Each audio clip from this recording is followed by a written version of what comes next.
तो दोस्तों आज 27 नवंबर 2020 शुक्रवार का दिन हो चुका है। तो आइए फटाफट से बात कर लेते हैं आज के ताजा खबरों की और आज के बड़े खबरों की। दोस्तों आज की बड़ी खबरों में राशन कार्ड धारकों के लिए बड़ी खबर आई है। ताजा जानकारी के मुताबिक अगले महीने से राशन कार्ड धारकों को 5 किलो चना मुफ्त में मिलेगा। इसके अलावा आपको बता दें कि जिन राशन कार्ड धारकों को प्रधानमंत्री गरीब कल्याण योजना के तहत जो राशन मुफ्त मिल रहा है, तो इस योजना की लास्ट डेट 30 नवम्बर 2020 है। तो राशन कार्ड धारकों के लिए दो बड़ी खबरें आई है। तो अभी हम आपको इसके बारे में पूरी रिपोर्ट बताएंगे। इसके अलावा आज की बड़ी खबरों में चीनी बीमारी की दवा को लेकर बड़ी खबर आई है। ताजा जानकारी के मुताबिक चीनी बीमारी की दवा का पूरा खर्चा भारत की सरकार उठा सकती है। पूरे 130 करोड़ देशवासियों को जो भी चीनी बीमारी की दवा दी जाएगी, तो उसका पूरा खर्च सरकार उठाएगी और इसके लिए करीबन 500 अरब रुपए का बजट तैयार किया गया है। तो चीनी बीमारी की दवा को लेकर क्या बड़ी खबर आई है, अभी हम आपको इसके बारे में भी बताएंगे। इसके अलावा आज की बड़ी खबरों में किराएदारों के लिए, इसके अलावा मकान मालिकों के लिए एक नया नियम आने वाला है। इस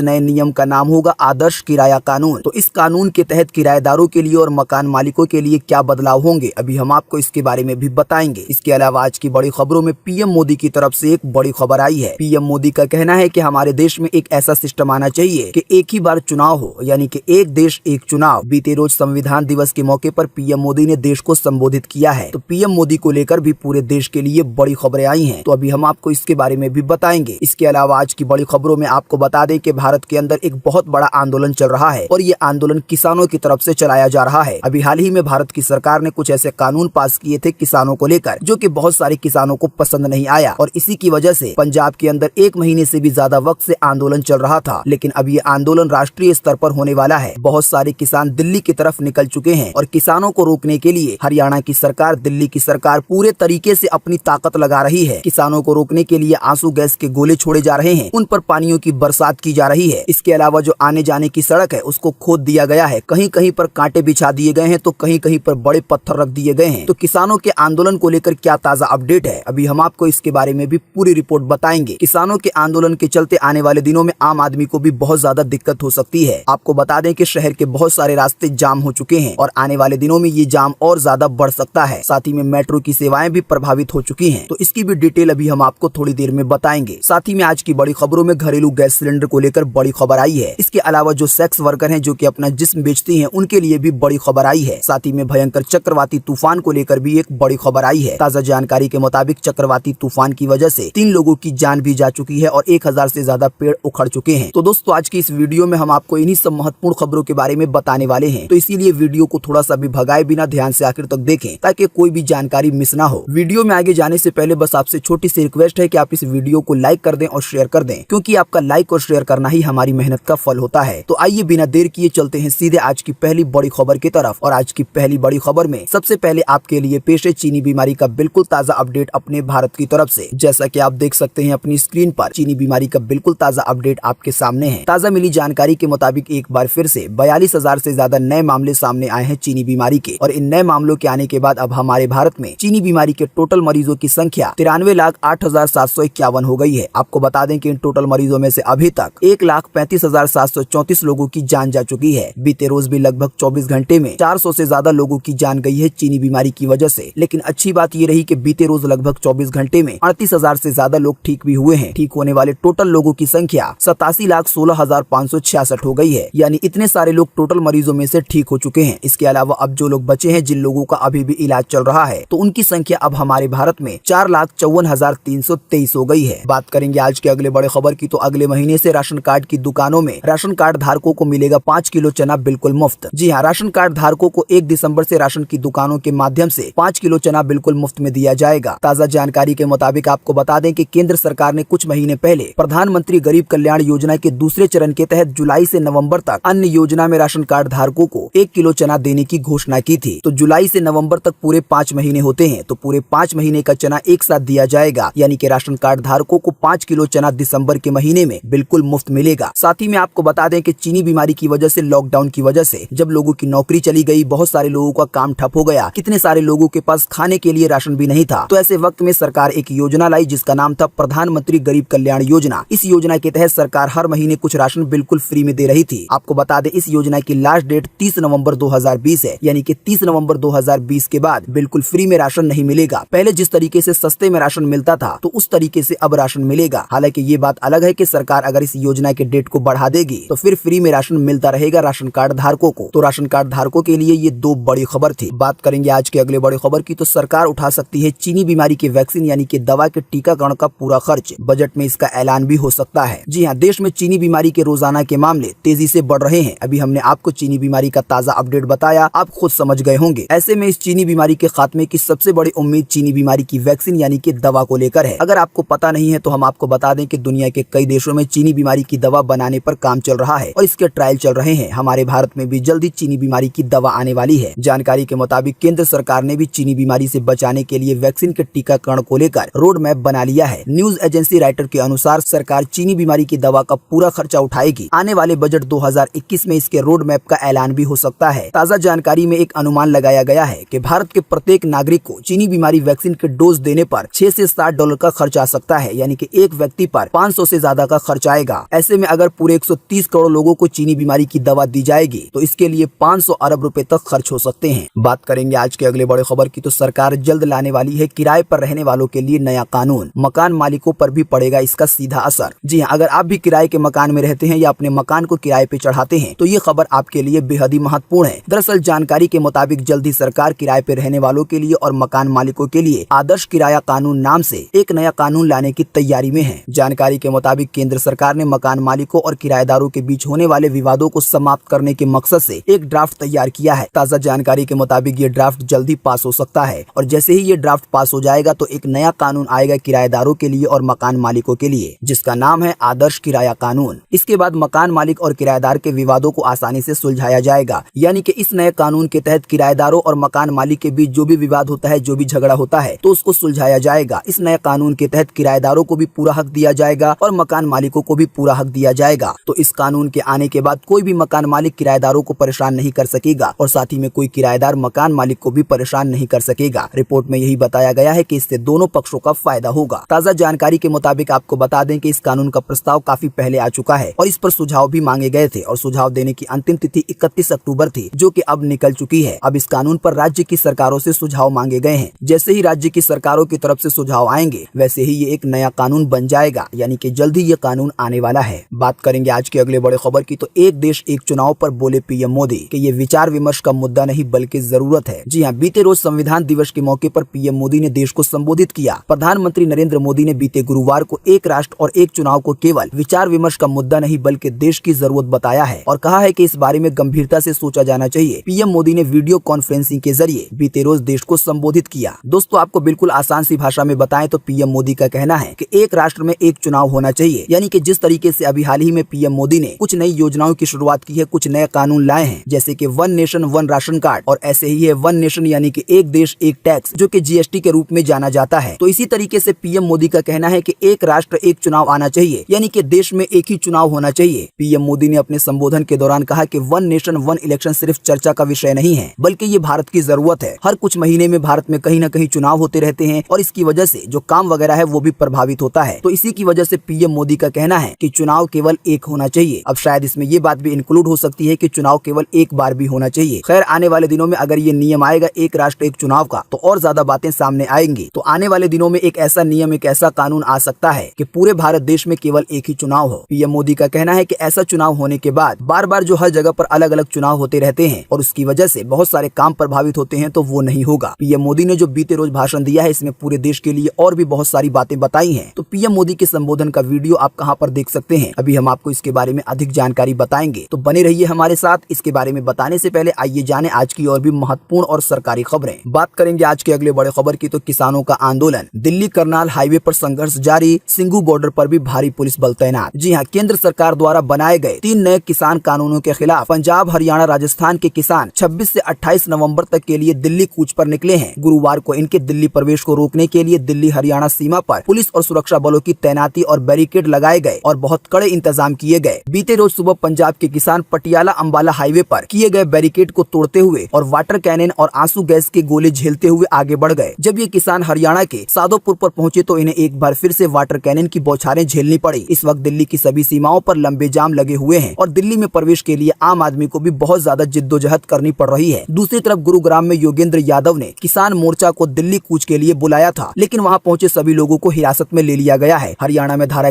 44 लगा दी गई है। ताज़ा जानकारी के मुताबिक जो वरिष्ठ अधिकारी है वो हालत पर नजर बनाए हुए हैं। ड्रोन के जरिए यानी कि उड़ने वाले कैमरे के जरिए नजर रखी जा रही है। दिल्ली कूच में 1 लाख किसानों के जुटने का दावा किया जा रहा है। किसानों ने चेतावनी दी है कि यदि उन्हें रोका गया तो वो दिल्ली जाने वाले सारे रास्ते जाम कर देंगे। अगर आपको पता नहीं है तो हम आपको बता दें कि अभी कुछ दिन पहले केंद्र सरकार यानी कि मोदी सरकार की तरफ से किसानों के लिए 3 नए कानून बनाए गए हैं, लेकिन बहुत सारे किसानों को ये कानून पसंद नहीं आए और इसी की वजह से ये आंदोलन काफी दिनों से चल रहा है। लेकिन आपको बता दें ये आंदोलन राज्य के अंदर चल रहा था, लेकिन अब इसे एक राष्ट्रीय स्तर पर लाने की कोशिश की जा रही है, क्योंकि किसानों का मानना है कि उनकी बात सुनी नहीं जा रही। किसानों की ये मांग है कि इन तीनों कानून को वापस लिया जाए। किसानों के बहुत सारे संगठनों ने इसी के मद्देनजर इस बात का फैसला लिया कि हम दिल्ली में जाकर आंदोलन करेंगे ताकि सरकार पर ज्यादा दबाव पड़े। लेकिन आपको बता दें जो किसान पंजाब से दिल्ली आने की कोशिश कर रहे थे तो उनको रोकने के पूरे इंतजाम किए गए हरियाणा सरकार की तरफ से। इसके अलावा जो दिल्ली पुलिस है वो भी इसी कोशिश में जुट गई है। किसानों को रोकने के लिए सरकार पूरी कोशिश कर रही है। आपको बता दें कि किसानों को रोकने के लिए वाटर कैनन भी उन पर चलाया गया, यानी कि किसानों पर पानी की बहुत तेज धार मारी गई ताकि वो लोग रुक जाएं। आंसू गैस के गोले छोड़े गए। इसके अलावा किसानों को रोकने के लिए रोड पर हाईवे पर बड़े बड़े पत्थर रख दिए गए। इसके अलावा कांटे बिछा दिए गए लोहे के, ताकि जो भी किसान गाड़ियों से आ रहे हैं, ट्रैक्टर से आ रहे हैं, ट्रॉली से आ रहे हैं तो वो लोग आगे ना बढ़ पाए। लेकिन किसान बैरिकेड को तोड़ते हुए, आंसू गैस के गोले को झेलते हुए आगे बढ़ रहे हैं। हालांकि आपको बता दें अब कई जगहों पर रोड को सीधे खोद दिया गया है, यानी कि जो हाईवे के रोड होते हैं उसे प्रशासन ने खुदवा दिया है ताकि कोई भी गाड़ी निकल ना पाए। और इसी की वजह से दिल्ली के कई बॉर्डर, इसके अलावा हरियाणा के कई बॉर्डर जाम की वजह से बहुत बुरी तरीके से प्रभावित हो चुके हैं। हालांकि किसानों को रोकने में लाठीचार्ज वगैरह की खबर नहीं आई है। ताज़ा जानकारी के मुताबिक आपको बता दें कि किसानों का कहना है कि हमें जो भी कुर्बानी देनी पड़ेगी हम देंगे, लेकिन सरकार को इस कानून को वापस लेना ही होगा, तभी किसान मानेंगे। ताज़ा जानकारी के मुताबिक आपको बता दें कि किसानों ने ये बात पहले ही कह दी है कि अगर किसी भी सरकार की तरफ से उन्हें रोका जाएगा, उन्हें आंदोलन नहीं करने दिया जाएगा, तो वो जहाँ पर होंगे वहीं पर धरना प्रदर्शन शुरू कर देंगे और वहाँ पर पूरी तरीके से चक्का जाम कर देंगे। आपको बता दें इसी बीच पंजाब के मुख्यमंत्री कैप्टन अमरिंदर सिंह की तरफ से भी एक बयान आया। उन्होंने कहा कि किसानों को रोकना संविधान में दिए गए अधिकारों का हनन है, यानी कि उनके मुताबिक संविधान में ये नियम है कि अगर कोई प्रदर्शन करना चाहता है, आंदोलन करना चाहता है तो वो कर सकता है। तो इसीलिए पंजाब के मुख्यमंत्री का कहना है कि ये संविधान को तोड़ा जा रहा है। साथ ही में आपको बता दें कि बीते रोज 26/11 था, यानी कि इसी 26/11 को मुंबई के ताज पर आतंकवादियों ने हमला किया था। लेकिन आपको बता दें सुखबीर बादल ने कहा कि आज पंजाब का 26/11 है, यानी कि किसानों के साथ इतना बुरा बर्ताव किया जा रहा है तो ये पंजाब के किसानों का 26/11 है। साथ में ये भी खबरें आई कि प्रशासन उनकी तरह अंग्रेजों के जमाने की तरह व्यवहार कर रहा है। आपको बता दें किसानों के आंदोलन के चलते और ये जो भी पूरा मामला चल रहा है इसकी वजह से डीएमआरसी ने इस बात की सूचना जारी की है कि किसानों के आंदोलन को देखते हुए सुरक्षा की नजर से एनसीआर से दिल्ली आने वाली मेट्रो सेवाएं स्थगित रहेंगी, यानी कि कोई भी व्यक्ति मेट्रो द्वारा एनसीआर से दिल्ली नहीं आ सकता। हाँ, दिल्ली से एनसीआर कोई भी जा सकता है। साथ ही में आपको बता दें कि बहादुरगढ़ से जो दिल्ली आने वाला रास्ता है वो भी बंद हो गया है। पुलिस वालों की तरफ से, सेना की तरफ से किसानों को किस तरीके से रोका जा रहा है इसके एक आध वीडियो भी सामने आए हैं, तो उन वीडियो को आप कहाँ पे देख सकते हैं अभी हम आपको उसके बारे में भी बताएंगे। इसके अलावा आपको किसानों से जुड़ी एक और महत्वपूर्ण बात बता दें, जैसा कि आप देख सकते हैं अपनी स्क्रीन पर अगली खबर में कि लंबे संघर्ष के मूड में है किसान। 6 माह का राशन, दवाएं, टेंट और लंगर का भी है इंतजाम। जी हाँ, जो किसान पंजाब से दिल्ली आ रहे हैं आंदोलन करने के लिए, प्रदर्शन करने के लिए, तो इनके पास बताया जा रहा है कि 6 महीने का राशन है। इसके अलावा जो जरूरत की दवाएं हैं वो भी इनके पास है और टेंट वगैरह का भी इनके पास इंतजाम है, यानी कि अगर इन्हें कहीं पर रोका जाता है तो ऐसा नहीं है कि ये वापस चले जाएंगे, बल्कि ये 6 महीने तक अपना इंतजाम लेकर आए हैं, यहाँ तक कि दवाएं भी लेकर आए हैं। हालांकि ये बात बहुत शर्म करने वाली है कि जिन किसानों के जरिए पूरे देश को अन्न मिलता है तो उन लोगों का ये हाल है। सरकार को इनके बारे में जल्दी कुछ सोचकर इनका निपटारा करना चाहिए ताकि किसान और ज्यादा परेशान ना हो, क्योंकि जब किसान परेशान होता है तो देश के बहुत सारे आम लोग भी परेशान होने लगते हैं। इसके अलावा किसानों से जुड़ी एक और बड़ी खबर है, जैसा कि आप देख सकते हैं कि 720 किसान दिल्ली पुलिस की हिरासत में हरिनगर स्टेडियम को अस्थायी जेल में कर दिया गया है तब्दील। जी हाँ, दिल्ली पुलिस ने 720 किसानों को हिरासत में लिया है। ये किसान नेता विभिन्न संगठनों के साथ दिल्ली में दाखिल हुए हैं, यानी कि बहुत सारे किसान पीछे तो रैली बनाकर आ रहे हैं, लेकिन जो इनके नेता हैं वो पहले ही दिल्ली पहुंच चुके थे। लेकिन दिल्ली पुलिस ने लगभग 720 किसानों को हिरासत में ले लिया है और एक स्टेडियम है हरिनगर में, तो उसे ही अस्थायी जेल में तब्दील कर दिया गया है। ये जानकारी संयुक्त किसान मोर्चा के राष्ट्रीय प्रवक्ता अभिमन्यु कोहाड़ ने दी है। कोहाड़ ने बताया कि हरियाणा, पंजाब, मध्य प्रदेश, उत्तर प्रदेश, महाराष्ट्र, केरल और तमिलनाडु के 720 किसानों को दिल्ली पुलिस ने हिरासत में ले लिया है। किसानों से जुड़ी एक और महत्वपूर्ण खबर आपकी स्क्रीन पर कि आज 27 नवंबर को यूपी के हाईवे जाम करेगा भारतीय किसान यूनियन। ईस्टर्न पेरिफेरल हाईवे से गुजरने वालों के लिए बढ़ेगी परेशानी। जी हाँ, केंद्र सरकार के नए किसान कानून के विरोध में हम आपको बता चुके हैं कि बहुत तगड़ा आंदोलन चल रहा है। आपको बता दें इसी के बीच भारतीय किसान यूनियन राकेश टिकैत ग्रुप ने यूपी की तरफ से दिल्ली जाने वाले सभी राष्ट्रीय राजमार्गों यानी कि हाईवे को जाम करने का ऐलान कर दिया है और उन्होंने कहा है कि वो किसान के साथ हैं। ये एक और संगठन है या कह लें एक और ग्रुप है। ताजा जानकारी के मुताबिक आज शुक्रवार सुबह 11 बजे से ईस्टर्न पेरिफेरल हाईवे जाम करने के लिए नोएडा के BKU कार्यकर्ताओं ने पूरी प्लानिंग तैयार कर ली है। राकेश टिकैत ने कहा है कि केंद्रीय कृषि कानून के मसले पर वो पंजाब और हरियाणा के किसानों के साथ हैं, तो यूपी की तरफ से दिल्ली आने वाले जो भी हाईवे हैं तो वो भी आज जाम हो सकते हैं और इस तरफ भी आज बहुत कुछ देखने को मिल सकता है। दोस्तों, अगली खबर के बारे में बताने से पहले आपके लिए एक बड़ा सर्वे और एक बड़ा सवाल इसी खबर से जुड़ा हुआ। आप हमें इसी वीडियो के नीचे कमेंट बॉक्स में कमेंट करके बताएं कि हमारे देश के बहुत सारे किसान इतना ज्यादा परेशान हो रहे हैं कि उन्हें अपना घर बार छोड़कर बाहर आना पड़ा है। साथ ही में उन पर वाटर कैनन की बरसात की जा रही है, आंसू गैस के गोले छोड़े जा रहे हैं। तो आप हमें इसी वीडियो के नीचे कमेंट बॉक्स में कमेंट करके बताएं कि किसानों के इन मुद्दों को जल्द से जल्द सुलझाया जाना चाहिए या नहीं सुलझाया जाना चाहिए। जो हमारे देश के किसान इतना ज्यादा परेशान हो रहे हैं, क्या ये सही है? तो आप अपना जवाब फटाफट से इसी वीडियो के नीचे कमेंट बॉक्स में लिखें कि आप इन किसानों के बारे में क्या सोचते हैं, आपकी राय क्या है। हालांकि आपको बता दें कि इसी बीच केंद्र के कृषि मंत्रालय ने ये बात भी कही है कि जो भी किसान भाई हैं तो वो लोग परेशान ना हो, बल्कि बैठ के इस मसले का हल निकाला जाए। बात करेंगे आज के अगले बड़े खबर की, तो महाराष्ट्र सरकार का बड़ा कदम, सेक्स वर्कर को हर माह मिलेगी 5,000 रूपए की आर्थिक मदद। जी हाँ, महाराष्ट्र में सेक्स वर्कर्स को अक्टूबर से दिसंबर तक प्रति माह 5,000 रूपए की वित्तीय सहायता दी जाएगी। जिन सेक्स वर्कर के बच्चे स्कूल जाते हैं उन्हें 2,500 रूपए एक्स्ट्रा दिए जाएंगे। लगभग 31,000 लाभार्थियों की पहचान की गई है। बात करेंगे आज के अगले बड़े खबर की, तो ऑस्ट्रेलिया और इंडिया के बीच आज है वनडे मैच। कब और कहां कैसे देख सकते हैं आप, आइए बताएं इसके बारे में आपको अधिक जानकारी। जी हाँ, सिडनी में आज भारत के 2 माह लंबे ऑस्ट्रेलिया दौरे की शुरुआत हो रही है। चीनी बीमारी के दौर में ये भारत की पहली सीरीज है। पहले 3 मैच वनडे खेले जाएंगे और फिर 3 मैच T20 खेले जाएंगे। इस दौरे का अंत होगा टेस्ट मैच से। डे नाइट के इस मुकाबले में ऑस्ट्रेलिया का पलड़ा भी भारी रहने की उम्मीद है। ताज़ा जानकारी के मुताबिक आपको बता दें कि भारतीय समय अनुसार मैच सुबह 9:10 पर शुरू होगा। मैच के दौरान आसमान में बादल रह सकते हैं, यानी कि बारिश वगैरह भी हो सकती है। ताज़ा जानकारी के मुताबिक आपको बता दें कि इस मैच का टेलीकास्ट भारत के राष्ट्रीय प्रसारणकर्ता दूरदर्शन स्पोर्ट्स चैनल पर भी किया जाएगा। इसके अलावा और जो सपोर्ट चैनल है या ऐप वगैरह है, वहाँ पर भी आपको इस मैच की डिटेल मिल जाएगी। तो जो भी क्रिकेट देखने की शौकीन है, तो उन लोगों के लिए एक बार फिर से ये नई सीरीज शुरू हो चुकी है। बात करेंगे आज के अगले बड़े खबर की, तो चक्रवाती तूफान से तमिलनाडु में 3 लोगों की गई जान, 1000 से ज्यादा पेड़ उखड़ गए। जी हाँ, चक्रवाती तूफान निवार तमिलनाडु और पुदुचेरी के तटों से गुजरता हुआ आगे निकल चुका है। मौसम विभाग के मुताबिक टकराने के बाद अब चक्रवाती तूफान पहले की तरह खतरनाक नहीं रहा, बल्कि ये कमजोर हो चुका है। लेकिन तेज हवाओं के साथ बारिश अभी भी जारी है। इस तूफान की वजह से पुदुचेरी और तमिलनाडु, कराईकल, नागापट्टनम, देवनमपट्टिनम और चेन्नई में बुधवार से ही बारिश हो रही है। बारिश की वजह से अधिकतर इलाकों में जल भराव हो गया है। 1000 से ज्यादा पेड़ उखड़ चुके हैं चक्रवाती तूफान की वजह से और 3 लोगों की जान जा चुकी है। साथ ही में आपको बता दें कि मौसम विभाग की तरफ से आज 27 नवंबर 2020 का मौसम का पूर्वानुमान जारी किया गया है और बताया गया है कि पूरे भारत में मौसम को लेकर क्या ताजा हाल रहेगा। स्काईमेट वेदर की ये रिपोर्ट है। मौसम विभाग के अनुसार अगले 24 घंटे के दौरान उत्तरी तमिलनाडु में, आंध्र प्रदेश में और रॉयल सीमा में मध्यम से भारी बारिश जारी रहने के आसार हैं, क्योंकि इन जगहों पर पहले से ही बारिश हो रही है। इसके अलावा तमिलनाडु के बाकी हिस्सों में, साथ ही में दक्षिणी आंतरिक कर्नाटका में, दक्षिणी उड़ीसा में हल्की से मध्यम बारिश की गतिविधियां देखने को मिल सकती हैं। तेलंगाना में भी हल्की से मध्यम बारिश संभव है। इसके अलावा गंगी पश्चिम बंगाल में, झारखंड में, छत्तीसगढ़ में, उत्तर प्रदेश में और पंजाब में भी 1-2 स्थानों पर हल्की बारिश हो सकती है। इसके अलावा हिमाचल प्रदेश में और उत्तराखंड के भी कुछ भागों में हल्की से मध्यम बारिश के साथ हिमपात भी होने की संभावना है। बात करेंगे आज के अगले बड़े खबर की, तो दिल्ली सरकार ने हाईकोर्ट से पूछा कि नाइट कर्फ्यू पर क्या विचार है, तो दिल्ली सरकार ने ये दिया है जवाब। जी हाँ, दिल्ली हाईकोर्ट ने बीते रोज राजधानी में चीनी बीमारी के बढ़ते संक्रमण को लेकर सरकार की तैयारियां क्या हैं, इस पर सुनवाई की। इसी के साथ अदालत ने दिल्ली सरकार को अपने स्टेटस रिपोर्ट पर्याप्त मात्रा में जानकारी उपलब्ध न कराने के लिए फटकार भी लगाई। साथ ही में कोर्ट ने दिल्ली सरकार से नाइट कर्फ्यू के बारे में और वीकेंड कर्फ्यू यानी कि शनिवार और रविवार के कर्फ्यू को लेकर पक्ष जाना। इस पर दिल्ली सरकार ने कोर्ट को अवगत कराया है और इस बात की जानकारी दी है कि अभी दिल्ली सरकार किसी भी तरह का कोई कर्फ्यू पर विचार नहीं कर रही है, लेकिन वो आगे चीनी बीमारी की हालात को देखते हुए कोई भी फैसला ले सकती है। यानी कि चीनी बीमारी की हालात बिगड़ेंगे तो कर्फ्यू वगैरह के भी आसार आ सकते हैं। और ये बात सिर्फ दिल्ली की नहीं है। अगर चीनी बीमारी की हालात देश के किसी भी इलाके में बहुत ज्यादा बिगड़ने लगेंगे तो सरकार लोगों के हित के लिए कड़े कदम उठाएगी और इसमें कर्फ्यू वगैरह शामिल हो सकता है। कई जगहों पर हमें इसका नमूना पहले ही देखने को मिल चुका है। बात करेंगे आज के अगले बड़े खबर की, तो बिहार सरकार ने यातायात के लिए जारी किए नए निर्देश। पटना से चलने वाली बसों में बैठेंगे आधे यात्री। जी हाँ, बिहार में बढ़ते चीनी बीमारी के मामले को देखते हुए नीतीश सरकार ने गुरुवार से कुछ पाबंदियां लगा दी हैं। गृह विभाग के अपर मुख्य सचिव अमीर सुबहानी ने बताया है कि केंद्रीय गृह मंत्रालय की ओर से चीनी बीमारी को लेकर 3 दिसंबर तक जारी गाइडलाइन के मुताबिक पटना से चलने वाली सभी बसों में अब यात्रियों की संख्या सीटों की निर्धारित संख्या की आधी होगी। यानी कि किसी सीट में अगर 100 सीटें हैं तो उसमें केवल 50 लोग ही बैठेंगे। फिलहाल ये नियम 3 दिसंबर 2020 तक ही जारी रहेगा। इसके बाद कुछ और नया फैसला आ सकता है या यही नियम आगे बढ़ सकता है। जानकारी के मुताबिक बिहार के 6 जिलों में, पटना में, बेगूसराय में, जमुई में, वैशाली में, पश्चिमी चंपारण में और सारण में पिछले एक सप्ताह में चीनी बीमारी के केस में बढ़ोतरी बढ़ोतरी हुई है। ऐसे में राजधानी पटना में आने वाले या पटना से किसी अन्य राज्य या जिले में जाने वाले सार्वजनिक यातायात के साधनों में मसलन बसों में सीटों की संख्या से केवल 50% ही यात्री बैठ सकते हैं। यानी जो लोग अगर पटना से यात्रा करेंगे और उन्हें राज्य के बाहर यानी कि बिहार से बाहर जाना होगा, तब भी उस बस में 50% ही यात्री बैठ सकते हैं। इसके अलावा सरकार की तरफ से एक और नया ऐलान किया गया है चीनी बीमारी को देखते हुए कि अब शादी में केवल 100 लोग शामिल हो सकते हैं और इन 100 लोगों में वेटर और स्टाफ वगैरह भी शामिल है। यानी कि वेटर को स्टाफ वगैरह को मिलाकर 100 लोगों से ज्यादा नहीं होने चाहिए। इसके अलावा श्राद्ध वगैरह में 25 लोग ही शामिल हो सकते हैं। बात करेंगे आज के अगले बड़े खबर की, तो अंतर्राष्ट्रीय उड़ानों पर 31 दिसंबर तक जारी रहेगी पाबंदी। जी हाँ, देश में चीनी बीमारी महामारी का संक्रमण लगातार बढ़ रहा है। चीनी बीमारी के बढ़ते मामलों को देखते हुए सरकार ने अंतर्राष्ट्रीय उड़ानों को यानी कि जो विमान देश से बाहर जाते हैं उन पर अभी भी रोक लगाने का फैसला जारी रखा है। आपको बता दें कई महीनों से ऐसा ही हाल है और फिर से एक बार सरकार ने इस बात का ऐलान किया है कि ये प्रतिबंध 31 दिसंबर 2020 तक जारी रहेगा। यानी कि हमारे भारत देश से कोई भी विमान दूसरे देश में नहीं जाएगा और दूसरे देश से हमारे देश में कोई भी विमान नहीं आएगा। लेकिन कुछ स्पेशल कंडीशन में इसके अलावा वंदे भारत मिशन के तहत एक दूसरे देश में विमान आ जा सकते हैं। बात करेंगे आज के अगले बड़े खबर की, तो शादी समारोह के लिए पुलिस या प्रशासन से अनुमति लेने की जरूरत नहीं। यूपी के लोगों के लिए आया मुख्यमंत्री योगी का बयान। जी हाँ, शादी या समारोह का आयोजन करने के लिए पुलिस की अनुमति लेना अब जरूरी नहीं होगा। अभी हाल ही में यूपी की सरकार ने चीनी बीमारी के मद्देनजर कुछ प्रतिबंध लगाए थे और शादी में जो लोग शामिल होते हैं उसमें भी कटौती की थी। इसी बीच इस बात की खबर आई कि पुलिस वालों की तरफ से कई जिलों में शादी के आयोजन करने की परमिशन देने के लिए 2000 रूपए से लेकर 10,000 रूपए लिए जा रहे हैं। इसी को देखते हुए अब यूपी की सरकार ने यानी कि मुख्यमंत्री योगी आदित्यनाथ ने इस बात का ऐलान किया है कि अगर किसी को शादी का आयोजन करना है तो उसे थाने या पुलिस वालों से अनुमति लेने की कोई जरूरत नहीं है। वो बिना अनुमति के शादी वगैरह का आयोजन कर सकता है। बस इस बात का ध्यान रखना होगा कि शादी में 100 लोगों से ज्यादा मेहमान ना हो। ये जो 100 लोगों की सीमा बताई गई है तो ये मैरिज हॉल के लिए बताई गई है, लेकिन कहीं खुले लॉन में कोई शादी होती है तो वहाँ पर 40% लोग आ सकते हैं। यानी कि अगर उस लॉन की क्षमता 1000 लोगों की है तो वहाँ पर 400 लोग आ सकते हैं। यूपी सरकार ने ये भी कहा है कि अगर किसी पुलिस प्रशासन की तरफ से इस तरह की खबरें आती हैं कि वो लोग पैसे की वसूली कर रहे हैं तो उनके खिलाफ कड़ी कार्रवाई की जाएगी। बात करेंगे आज के अगले बड़े खबर की, तो चंडीगढ़ प्रशासन ने मास्क न पहनने पर जुर्माना किया 2 गुना। अब चंडीगढ़ में भी लगेगा 500 की बजाय 1000 रूपए का जुर्माना मास्क न पहनने पर। बात करेंगे आज के अगले बड़े खबर की, तो यहाँ गैस सिलेंडर बुक करने पर मिल रहा है कैशबैक। सिर्फ कुछ दिनों के लिए है ऑफर उपलब्ध। जी हाँ, गैस सिलेंडर लगभग अब हर घर की जरूरत है, लेकिन अभी हम आपको जो गैस सिलेंडर से जुड़ी जानकारी बताने जा रहे हैं इसके जरिए आप गैस सिलेंडर पर 50 रूपए की बचत कर सकते हैं। ताज़ा जानकारी के मुताबिक अगर आप Amazon पे के जरिए अपना गैस सिलेंडर बुक करते हैं, चाहे आपका कोई सा भी गैस सिलेंडर हो, इंडियन का हो, HP का हो या भारत का हो, तो आपको 50 रूपए का कैशबैक मिलेगा। यानी कि आपको आपका गैस सिलेंडर 50 रूपए सस्ता पड़ेगा। अधिक जानकारी के लिए आप Amazon पे ऐप में जा सकते हैं। बात करेंगे आज के अगले बड़े खबर की, तो बीते रोज एक बार फिर बढ़ गए पेट्रोल डीजल के दाम। आइए बताएं ताजा भाव। जी हाँ, बीते रोज एक बार फिर से पेट्रोल के दाम में लगभग 11 पैसे की बढ़ोतरी की गई। इस बढ़ोतरी के बाद अभी राजधानी दिल्ली में 1 लीटर पेट्रोल की कीमत 81 रूपए 70 पैसे है। वहीं अगर बात करेंगे डीजल की, तो डीजल के दामों में लगभग 22 पैसे की बढ़ोतरी हुई है। इस बढ़ोतरी के बाद अभी 1 लीटर डीजल की कीमत 71 रूपए 62 पैसे है। बात करेंगे आज के अगले बड़े खबर की, तो कैनरा बैंक में निकली है बड़ी संख्या में वैकेंसी। योग्यता पूरा करने वाले कर सकते हैं आवेदन। जी हाँ, बहुत सारे लोगों की ये ख्वाहिश होती है कि उनकी नौकरी बैंक में लग जाए। तो आपको बता दें कि कैनरा बैंक की तरफ से कई पदों पर भर्तियां निकाली गई हैं। जो भी लोग इस भर्तियों की योग्यता को पूरा करते हैं तो वो लोग इसमें आवेदन कर सकते हैं। हम आपको इसी वीडियो के नीचे डिस्क्रिप्शन में एक लिंक देंगे जिस पर आप क्लिक करके इस वैकेंसी के बारे में अधिक जानकारी प्राप्त कर पाएंगे। आप जान पाएंगे कि कैसे अप्लाई करना है, कहां से अप्लाई करना है, कौन लोग अप्लाई कर सकते हैं। ये टोटल जानकारी आप लिंक द्वारा जान पाएंगे। दोस्तों, इसके अलावा हम आपको इसी वीडियो के नीचे डिस्क्रिप्शन में एक और लिंक देंगे जिस पर आप क्लिक करके पीएम मोदी का जो नया भाषण आया है, जो नया संबोधन आया है, आप उस वीडियो को देख पाएंगे। इसके अलावा आपको लिंक द्वारा एक और चीज देखने को मिल जाएगी कि जो किसान आंदोलन कर रहे हैं, दिल्ली आने की कोशिश कर रहे हैं, तो उन्हें प्रशासन किस तरीके से रोक रहा है और किसान क्या कर रहे हैं। बात करेंगे आज के अगले बड़े खबर की, तो पंजाब में 10वीं और 12वीं बोर्ड परीक्षा का शेड्यूल आया सामने। रजिस्ट्रेशन डिटेल भी हुई है जारी। जी हाँ, पंजाब स्कूल एजुकेशन बोर्ड यानी कि PSEB ने 2021 में होने वाली कक्षा 10वीं और 12वीं की बोर्ड परीक्षा की डिटेल जारी कर दी है। पंजाब बोर्ड ये परीक्षा मार्च 2021 में लेगा। इसके लिए रजिस्ट्रेशन का शेड्यूल और तरीका जारी कर दिया गया है। ताज़ा जानकारी के मुताबिक पंजाब बोर्ड में रजिस्ट्रेशन की प्रक्रिया 1 दिसंबर 2020 से शुरू हो जाएगी। इसके अलावा बिना लेट फीस के आप 10 दिसंबर 2020 तक इसमें रजिस्ट्रेशन करवा सकते हैं। बाकी लेट फीस के साथ आप 29 जनवरी से लेकर 8 फरवरी 2021 तक आवेदन कर सकते हैं। अधिक जानकारी आपको पंजाब बोर्ड की वेबसाइट पर मिल जाएगी। बात करेंगे आज के अगले बड़े खबर की, तो ट्विटर की टक्कर में आया देशी प्लेटफॉर्म ट्विटर। पीएम मोदी का अकाउंट हुआ वेरीफाई। जी हाँ, चाइनीज ऐप पर बैन के बाद मेड इन इंडिया ऐप और अन्य सोशल प्लेटफॉर्म को लेकर भी अब मांग हो रही है। टिकटॉक की टक्कर में चिंगारी जैसे कई ऐप लॉन्च हुए हैं। वहीं अब माइक्रो ब्लॉगिंग साइट ट्विटर की टक्कर में ट्विटर लॉन्च हो गया है, जिसे स्वदेशी कहा जा रहा है। ट्विटर पर प्रधानमंत्री मोदी के अकाउंट का भी स्क्रीनशॉट तेजी से वायरल हो रहा है। वायरल हो रहे स्क्रीनशॉट में पीएम मोदी के अकाउंट को ट्विटर की तरफ ब्लू बैगेज के साथ वेरीफाइड दिखाया जा रहा है। हालांकि इस बात की जानकारी नहीं है कि ये अकाउंट पीएम मोदी की टीम की तरफ से खुद बनाया गया है या ये किसी की शरारत है या ये जिसका ऐप है ये उसकी शरारत है। हालांकि आप ट्विटर ऐप को प्ले स्टोर से जाकर डाउनलोड कर सकते हैं और इनकी वेबसाइट भी है twitter.in। आपको बता दें कि इस ऐप को स्वदेशी यानी कि हमारे देश का बताया जा रहा है। आने वाले दिनों में इसकी अधिक जानकारी सामने आ सकती है। तो दोस्तों आज 27 नवंबर 2020 की यही ताजा खबरें थी और महत्वपूर्ण खबरें थी। उम्मीद करते हैं इससे आपको काफी कुछ जानकारी मिली होगी। हम बस इसके बदले में आपसे इतना ही चाहते हैं कि आप इस वीडियो को लाइक कर दें और शेयर कर दें, क्योंकि आपका लाइक और शेयर करना ही हमारी मेहनत का फल होता है। वीडियो देखने के लिए आपका बहुत बहुत धन्यवाद। Thanks for watching.